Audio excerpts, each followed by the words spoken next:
Gopinathan sir, திமுக கூட்டணியில் அதுவும் கடந்த சட்டமன்ற பேரலை நிகழ்வுகள்லாம் நடக்கும் பொழுது திமுகவுக்கு அதிக அளவு யார் சப்போர்ட் பண்ணி பேசுனாங்கன்னா இவரை சொல்லலாம், வேல்முருகன் அவர்களை. அப்பப்போ சில சர்ச்சைகளும் வெடிச்சது, என்ன பேச விட மாட்டேங்கிறாங்க அப்படின்லாம் சொன்னார். ஆனாலும் கூட நான் திமுக கூட்டணியில் தான் இருக்கிறேன் அப்படிங்கிறதெல்லாம் அவர் ரொம்ப வெளிப்படையாக பேசினவர். இன்னைக்கு சீட்டு பத்தலை அப்படின்னு வெளியில் வர்றதுக்கு எத்தனைச்சிருக்கிறாரு. இதை நம்ம எப்படி புரிஞ்சுக்கிறது? திமுக கூட்டணிக்குள்ள குழப்பம்னு புரிஞ்சுக்கிறதா இல்லை வேறு ஏதாவது விஷயமா? அது இல்லை, என்னை பொறுத்த வரைக்கும் பெரும்பாலும் மக்களும் அப்படி தான் நினைக்கிறாங்க. என்னென்னா வேறு கோணத்தில் தான் நாம் பார்க்க வேண்டியது இருக்குது. என்னென்னா கப்பலிலே பயணிப்பவர்கள் கப்பல் மூழ்கிறது என்று தெரிந்தவுடன், மூழ்கப் போகிறது என்று தெரிந்தவுடன் அதிலிருந்து எதிரி குதித்து தப்பிக்கத்தான் பார்ப்பார்கள். ஓஹோ. அதனால் அதிலேயே இருக்க மாட்டாங்க. ஸோ அப்படிப்பட்ட நிலைவு தான் இன்றைக்கி திமுகவில் விலகுது. ஆனால் அவர்கள் சொல்லுகிற காரணங்கள் 1008 காரணங்கள் இருந்தாலும் திராவிட முன்னேற்ற கழகம் என்பது இந்த முறை நிச்சயமாக ஆட்சி கட்டிலே ஏற முடியாது என்பது ஓரளவுக்கு அவர்களுக்கு தெரிந்து விட்டது. ஸோ அதனால் நம்மளுடைய டிமாண்டை அதிகமாக ஆக்கி பார்ப்போம். அதில் கொடுக்கலன்னா அதையே காரணமாக வைத்து நாம் வெளியே சென்று விடுவோம் என்பது தான் அவங்களுடைய உத்தி. ஸோ அதனால தான் அவங்க என்ன நினைக்கிறாங்கன்னா, இப்போ ஒவ்வொரு கட்சியும் நீ அவர்களுக்கு இவ்வளோ கொடுத்தியே, ஏன் இவங்களுக்கு கொடுத்தியே, அப்போ எனக்கு என்ன கொடுக்கறதுக்கு என்ன என்று ஒரு டிமாண்டை வைக்க ஆரம்பிச்சிட்டாங்க. இதுவே அது நிச்சயமாக வெற்றி பெறும், ஆட்சி கட்டில் திராவிட முன்னேற்ற கழகம் தான் வரும், 2026 வரும் என்று எண்ணி இருந்தால் ஒரு சீட்டு கொடுத்தாலும் போயிடுவாங்க. அப்பொழுது வெற்றி நிச்சயமாக இருக்கிறது. ஸோ இப்பொழுது வெற்றி நிச்சயம் இல்லை. ஸோ அங்கே தடுமாற்றம் இருக்கிறது. அதனால அவங்க ஆட்சிக்கு வருவது கடினம். வின்னிங் அலையன்ஸ்னா உங்களுக்கு நம்பர்ஸ் முக்கியம் இல்லை. ஓகே. அப்போ அதனால அவங்க என்ன நினைக்கிறாங்கன்னா, ஸோ இப்படிப்பட்ட சூழ்நிலை நம்மளுடைய டிமாண்டை ஏற்றலாம். ஓகே. ஸோ இப்போதான் இதுதான் நமக்கு சமயம் அப்படி நம்ம கேட்கிற பொழுது அவங்க தானாகவே அதை கொடுத்து ஆகணும். அப்படி கொடுக்கலன்னா வெளியே போயிடுவோம்.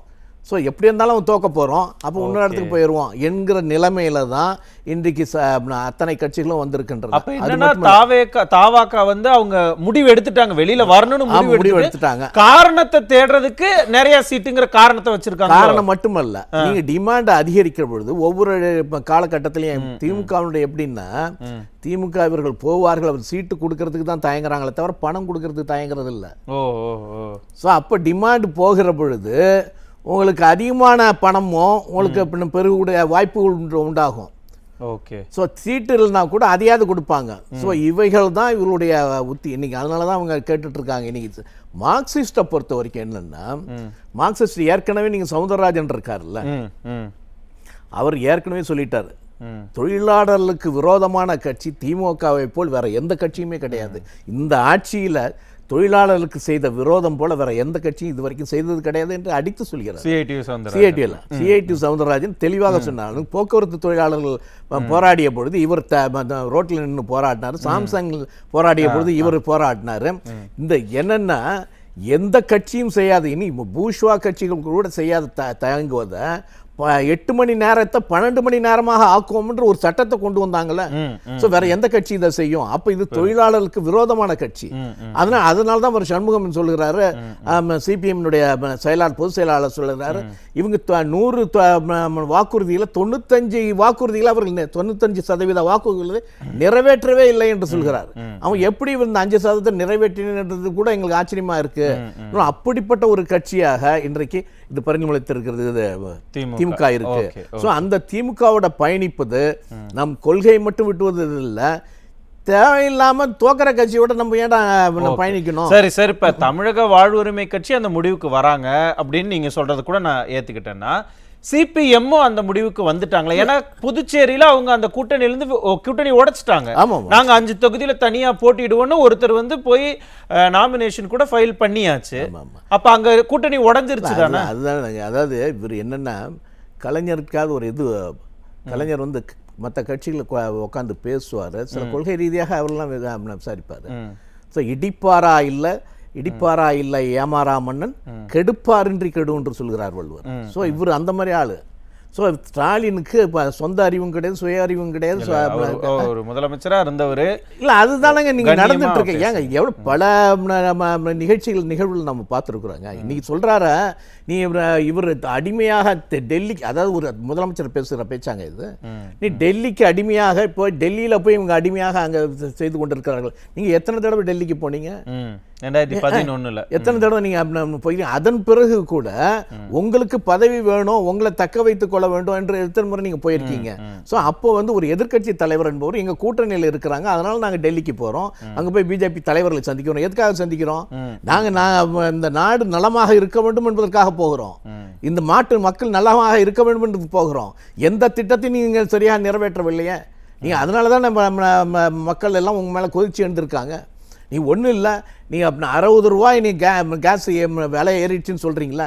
நீங்கள் உங்களுடைய வாக்குறுதியில் என்ன சொன்னீங்க? 100 ரூபாய் ஒவ்வொரு சிலிண்டருக்கும் மானியம் கொடுப்பேன்னு சொன்னீங்கல்ல. அன்றைக்கி இதை கொடுத்துருந்தீங்கன்னா, இந்த மானியம் கொடுத்துருந்தீங்கன்னா இன்றைக்கி மக்கள் கஷ்டப்பட போடுவது இல்லையா? ஸோ அதை நம்பி தான் நாங்கள் இருந்தோம். அதை சொல்லாமல் நீங்கள் 60 ரூபாய் ஏற்றிட்டு இந்த நிர்வாக ரீதியிலான சிக்கல்கள்லாம் ஒரு பக்கம் இருந்தாலும் கூட்டணிக்குள்ள கூடவே இருந்து பயணிக்கிற கட்சிகளுக்கு அவங்களுக்கான ரெகக்னேஷன் கேட்குறாங்க. இப்போ ஒன்றும் இல்லை, தமிழக வாழ்வுரிமை கட்சி 10-15 கேட்கல, எங்களுக்கு 2 சீட் கொடுங்கன்னு அவங்க கேட்குறாங்க. விசிகா ரொம்ப ஸ்ட்ராங்காக எங்களுக்கு டபுள் டிஜிட்டலாக கொடுத்தா தான் நாங்கள் வாங்குவோன்னு அவங்க ஒரு பக்கம் முரண்டு பிடிச்சிக்கிட்டு இருக்காங்க. சிபிஎம் வந்து எங்களுக்கு தேமுதிகவுக்கு ஈக்குவலாக கொடுங்கன்னு அவங்க கேட்குறாங்க. அவங்க கேட்கறது எல்லாமே நியாயம் தான். நீங்கள் விசிகாவுடைய தொண்டர்கள் ரொம்ப கொதித்து போயிருக்காங்க. ஸோ விசிகான்ற ஒரு சாதாரண கட்சி இல்லை, என்னன்னா அவங்க ஒரு பெரிய சமுதாயத்தை சேர்ந்த கட்சி. அது அந்த கட்சியில் அவங்க என்ன கேட்குறாங்க? எங்களுக்கு பொது தொகுதி ஒன்று ஒதுக்குங்க, எங்களுக்கு 2 இரட்டை இலக்கத்தில் கொடுக்குங்க, நீ பண்ணுகிற அநியாயத்தை எல்லாம் நாங்கள் சப்போர்ட் பண்ணிட்டு இருந்தோம், எல்லாத்துக்குமே முட்டு கொடுத்துருக்குறோம்.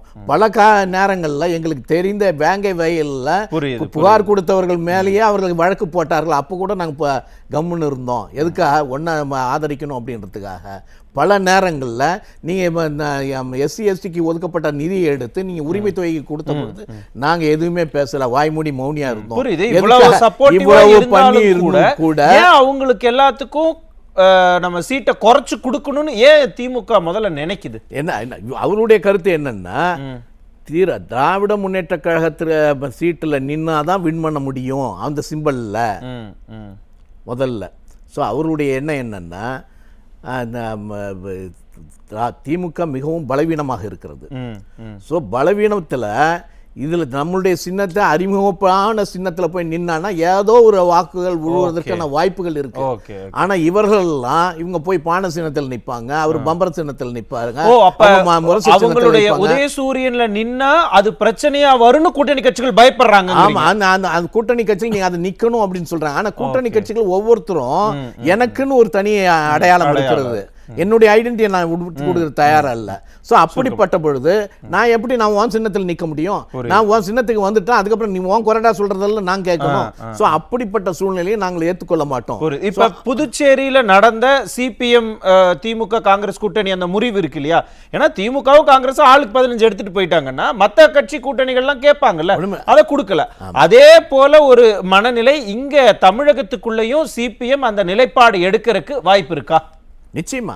சரி, எப்படி என்ன காரணம்? அது நீ சர்வாதிகாரியாக நான் நடந்து கொள்வேன் என்று சொன்னது, குற்றம் செய்பவர்கள் மீது நீ சர்வாதிகாரியா நடந்துக்கணும்.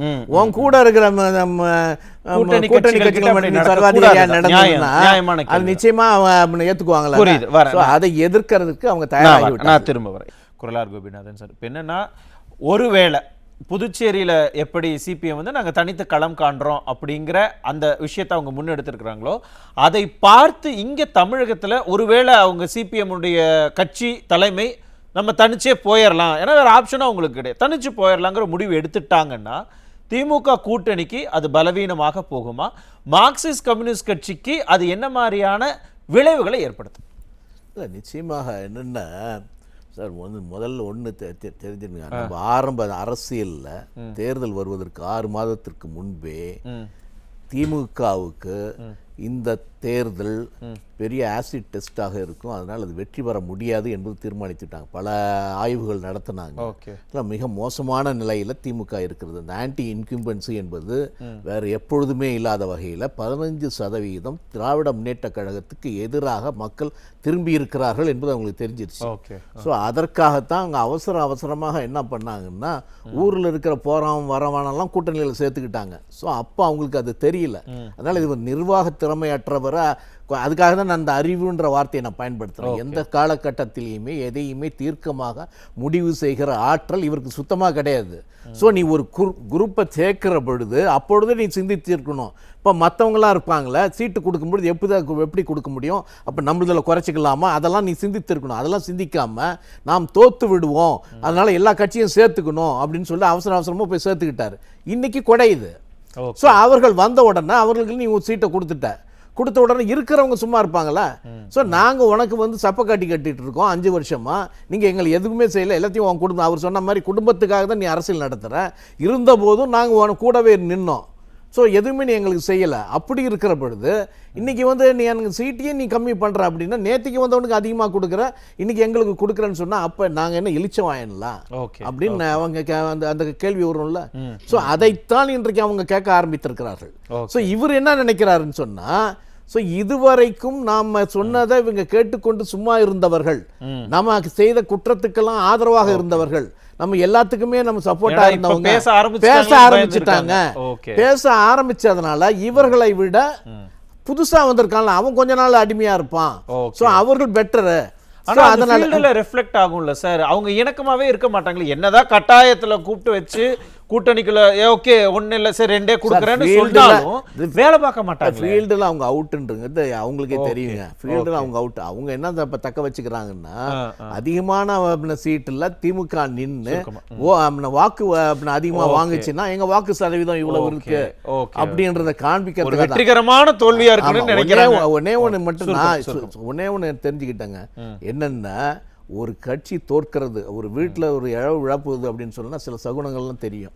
நான் இவ்வளோ இடம் அது இதுன்னு சொல்லுவாங்க. ஒரு கட்சி தோக்க போகிறதுன்னா கேடு கட்டவங்களாம் அங்க போவோம் சார். இந்த மாதிரி வார்த்தைகள்லாம் வேணாம். யார் நான் சொல்லியா, கெட்டவர்கள் நல்ல எண்ணம் படைத்தவர்கள் அங்க போக மாட்டாங்க, மோசமானவர்கள் தான் அந்த இடத்துக்கு போவாங்க. ஸோ இதுல இருந்து நீங்க தெரிஞ்சுக்கலாம் அந்த கட்சிக்கு இப்ப யாரெல்லாம் போயிருக்காங்க, போனவர்கள்ல அந்த தோல்விக்கு அவங்க எல்லாம் சமாளிக்க என்ன நடக்குதுங்கிறத பார்க்கலாம். நன்றி.